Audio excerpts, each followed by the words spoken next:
अस्सलामु अलैकुम वरहमतुल्लाहि वबरकातुहू। शाबान का इंतज़ार था, आ गया। ज़िंदगी के कितने शाबान गुज़र गए, ये भी गुज़र जाएगा। लेकिन ये शाबान ऐसा शाबान हो जो हमारे लिए बरकतें, रहमतें, खैरें और खुशियों का ज़रिया बनेगा और हमेशा बना है। शाबान तो आता ही इसलिए है। मेरे आका सरवर कौनैन सल्लल्लाहु तआला अलैहि वसल्लम ने रजब, शाबान और रमज़ान को खैर व बरकत का महीना फरमाया और इसका इस्तकबाल फरमाया। फरमाया मेरे हुजूर रजब से रमज़ान का इस्तकबाल शुरू कर देते थे, रजब के महीने से, और रमज़ान तो, शाबान तो फिर और हैरत अंगेज़ बरकत है। आइए मैं आपको कुछ चीज़ें अर्ज़ करता हूँ कि हम शाबान के महीने की बरकतों में कैसे अपना हिस्सा मिलाएं और इसकी खैरें कैसे लूटें और इसकी बहारें कैसे अपने करीब तर करें। 3 चीज़ें फ़ैसला कर लें। शाबान में नफली रोज़े इसलिए रखे जाते हैं ताकि रमज़ान में रोज़े रखने की इस्तेदाद पैदा हो जाए। एक तो आप शाबान के नफली रोज़े रखें जो कि अहदीस में आए हैं, रिवायात में भी आए हैं और किताबों में भी मौजूद है। लेकिन जितने भी आप नफली रोज़े रख सकते हैं रखें। सिर्फ सुबह शाम एक काम ज़रूर कर लीजिए, उस काम से आपको बहुत फ़ायदा होगा। सुबह जब सहरी के लिए आप उठें तो सहरी करें और सहरी के हर लुकमे के साथ या वाजिदो पढ़ें।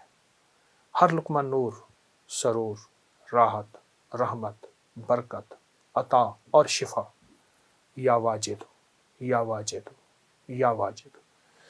एक है लुकमे के साथ या वाजिदो, एक है कि लुकमा चबाते हुए जब तक कि वो लुकमा ख़त्म ना हो या वाजिदो पढ़ते जाएं। इसकी हैरत अंगेज़ बरकतें, खैरें और रहमतें आप महसूस करेंगे। और या वाजिदों के बारे में यहाँ तक आता है कि जो ये रोज़े के दरमियान पढ़ता है और रोज़े का खाना सहरी हो या इफ्तारी, और सहरी के वक्त चूँकि अल्लाह की मोहब्बत और करम बहुत उरूज पे होता है, तो उसकी नस्लों में बरकतों के दरवाजे खुलते हैं और उसकी नस्लों में खैरों के दरवाजे खुलते हैं और उसकी नस्लें तवंगरी पाती हैं। दूसरा, जब इफ्तार का वक्त हो तो इफ्तार के वक्त में आप सिर्फ और सिर्फ 11 बार आयतल कुर्सी ज़रूर पढ़ लीजिए। हमने ना आज तक आयतल कुर्सी को हिफाजत का अमल समझा है, मैं इसका इनकार नहीं कर रहा। असल ये इस्म आज़म है और मुहद्दिसीन ने लिखा है कि बाज़ फरमाते हैं अल हय्यु अल क़य्यूम इस्म आज़म है, अल्लाहु ला इलाहा इल्ला हुवल हय्युल क़य्यूम। और बाज़ मुहद्दिसीन के मुशाहिदात तजर्बात हैं कि आयतल कुर्सी की आखिरी आयत वहुवल अलियुल अज़ीम, अल अलियु अल अज़ीम हो, ये इस्म आज़म है। सिर्फ 11 बार आयतल कुर्सी पढ़ लीजिए, जो मुराद हो, जो मुश्किल हो, जो नाकामी हो, हत्ता कि आप किसी 11 मुरादों का आपस में तस्करा कर लें, तसव्वुर कर लें, कोई 11 मुरादों का अल्लाह के ख़जानों से मनवा लें, इसको जहन में रख लें। हत्ता कि यहाँ तक कि 11 नस्लों तक इसकी बरकतें चलती हैं, क्योंकि इफ्तार का वक्त वैसे भी कबूलियत का वक्त है, महबूबियत का वक्त है, मकबूलियत का वक्त है और उसकी अता और शफ़क़त का वक्त है। तो इसकी बहुत बरकतें और इसकी बहुत खैरें चलती हैं। एक तो ये अमल आपकी खिदमत में है। दूसरा, 15 शाबान, जिसके बारे में मुस्तनद रिवायात में कि फरमाया तकदीरों के फ़ैसले होते हैं, ज़िंदगियों के फ़ैसले होते हैं, रिज़्क़ के फ़ैसले होते हैं, अता के फ़ैसले होते हैं। किसके बारे में अल्लाह की सिफ़त क़ाबिज़ कि इसका रिज़्क़ छीन लो, इसकी रूह छीन लो, कब्ज़ कर लो, और किसके बारे में मेरे रब की सिफ़त बासित, वसी कर दो और वसी कर दो, और अल्लाह की सिफ़त वासे, रिज़्क़ वसी कर दो, सेहत वसी कर दो, इज़्ज़त के ताज पहना दो। तो 15 शाबान में एक मुस्तनद और मसनून अमल है, वो है सलात व तस्बीह का। उसको बहुत ज़्यादा तवज्जो दें। अगर एक दफ़ा पढ़ लें सलात व तस्बीह, पर पढ़ें ऐसी कि हर रुकन में आपने जो तीसरा कलमा पढ़ना है सुभान अल्लाह, एक है, देखिए, एक है सुभान अल्लाह अल्हम्दुलिल्लाह वला इलाहा इल्लल्लाह वल्लाहु अकबर वला हौला वला कुव्वता इल्ला बिल्लाहिल अलिय्यिल अज़ीम, ठीक है। एक है ठहर ठहर के, और एक एक लफ्ज़ को जज्ब कर करके, और एक एक लफ्ज़ पे अल्लाह की मोहब्बत और तवज्जो दे देकर। اور ایک ایک لفظ پہ پورا دھیان جمع کر سبحان اللہ الحمدللہ ولا الہ الا اللہ واللہ اکبر، اللہ کا نام لیتے ہی ہمارے دل میں اللہ کی عظمت آ جائے، اللہ کا نام لیتے ہی منہ میٹھا ہو جائے، اللہ کا نام لیتے ہی حلق بھر جائے، اللہ کا نام لیتے ہی رواں اور انگ انگ ایسے رونگٹے کھڑے ہو جائیں۔ اس عظمت کے ساتھ ایک بار صلاۃ و تسبیح شب برات میں پڑھ کے دیکھیں، کیونکہ برات کے معنی ہے نجات، گناہوں سے نجات، آگ سے نجات، مصیبتوں سے نجات، مشکلوں سے نجات، ناکامیوں، قرضوں، بیماریوں، بندشوں، جادو، تکلیفوں سے نجات۔ اللہ اکبر، عجب عمل ہے۔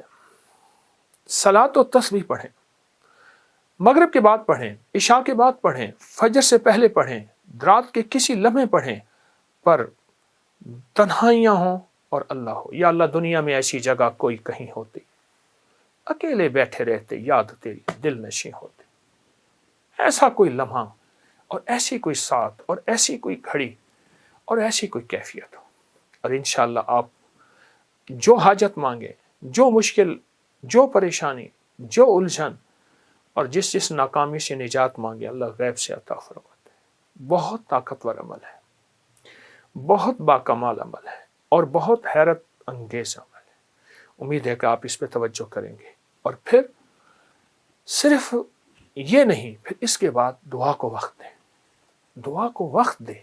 میں لفظ دیکھیے، ہم ایک تو دعائیں پہلے مانگتے نہیں، پڑھتے ہیں۔ دعا پڑھنے کا عمل نہیں، میں دعا پڑھ رہا ہوں ربنا آتنا فی الدنیا حسنۃ وفی الآخرۃ حسنۃ، یہ پڑھ رہا ہوں۔ دیکھیے، سائل، منگتا، جسے ہم بھکاری کہتے ہیں، چوراہوں پہ، سڑکوں پہ، گلیوں میں، اس کی نظریں منگتی، اس کا لباس منگتا، اس کے بول منگتے، اس کے ہاتھ منگتے، اس کے جذبے منگتے، اس کی چال منگتی، اس کی ڈھال منگتی، اس کا حال منگتا۔ آپ سوچیں، تو اس کے بعد پھر اللہ سے دعا مانگے، اور دعا کو وقت دیں، اور دعا کے لیے وقت نکالیں۔ دعا مانگے، دعا کو وقت دیں، اور دعا کے لیے وقت نکالیں۔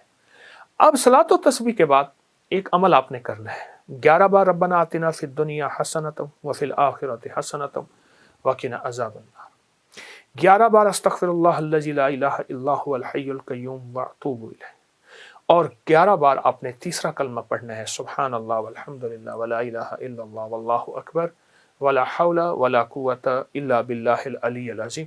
یہ 11 دفعہ عمل کرنا ہے، اور 11 دفعہ عمل کر کے پھر دعا مانگنی ہے، اور دعا کے بعد پھر 11 دفعہ پڑھنا ہے۔ پھر اس کی قبولیت دیکھیں، مسائل کا حل، مشکلات کا حل، جو من میں مراد رکھیں گے، جو من میں مراد رکھیں گے، جو من میں مراد رکھیں گے، انشاءاللہ پوری ہوگی۔ یہ بہت طاقتور عمل میں آپ کو شعبان کے مہینے کی عظمتوں اور برکتوں کے ساتھ دے رہا ہوں، ضرور کیجئے۔